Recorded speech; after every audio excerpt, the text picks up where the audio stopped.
আসসালামু আলাইকুম ওয়া রাহমাতুল্লাহি ওয়া বারাকাতুহু। এক নজরে কোরআন সূরা মুমতাহিনা। তো আমরা শুনছি ডক্টর মিজানুর রহমান আজহারের রচিত এক নজরে কোরআনের সূরা মুমতাহিনা। তারতিব বিল নুজুল অর্থাৎ নাজিলের ধারাবাহিকতায় তথা কোন সূরার পর নাজিল হয়েছে তা বিবেচনায় এটি 91তম সূরা। এর আগে সূরা আহজাব ও পরের সূরা নিসা নাজিল হয়েছে। আর তারতিব ফিল মুসাক অর্থাৎ বর্তমান কোরআন মজিদের বিন্যাস অনুযায়ী এটি ৬০ নাম্বার সূরা। এর আগের সূরা হচ্ছে সূরা হাসর আর পরের সূরা হচ্ছে সূরা সফ। তো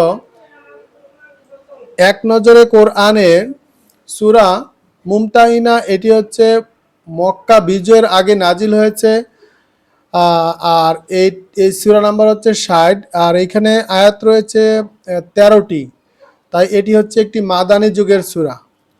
তো মুমতাহিনা সূরার নামের যে রহস্য রয়েছে সেটি যদি আমরা দেখি, মুমতাহিনা শব্দের অর্থ পরীক্ষার মুখোমুখি হওয়া নারী।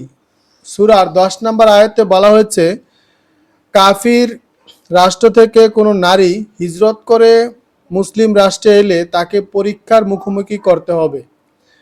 সে আসলে ঈমানের খাতিরে হিজরত করেছে নাকি অন্য কোনো উদ্দেশ্যে তা খতিয়ে দেখতে হবে।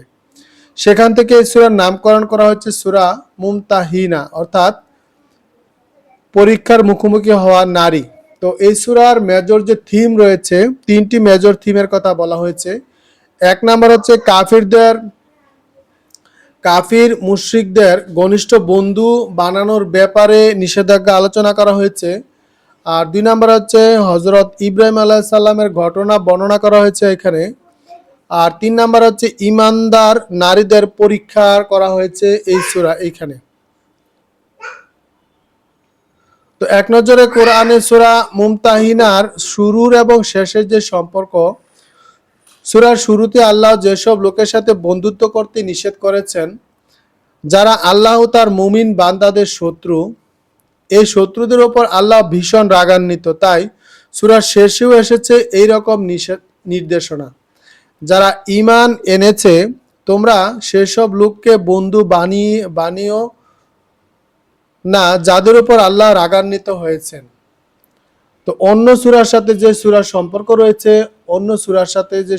রয়েছে তা হচ্ছে এই সূরার আগের সূরা হচ্ছে সূরা হাসর, যার শেষে আল্লাহ তাআলার অবাধ্যের বৈশিষ্ট্য তুলে ধরা হয়েছে।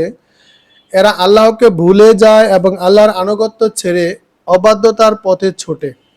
আর সূরা মুমতাহিনার শুরুতে মুমিনদের নিষেধ করা হয়েছে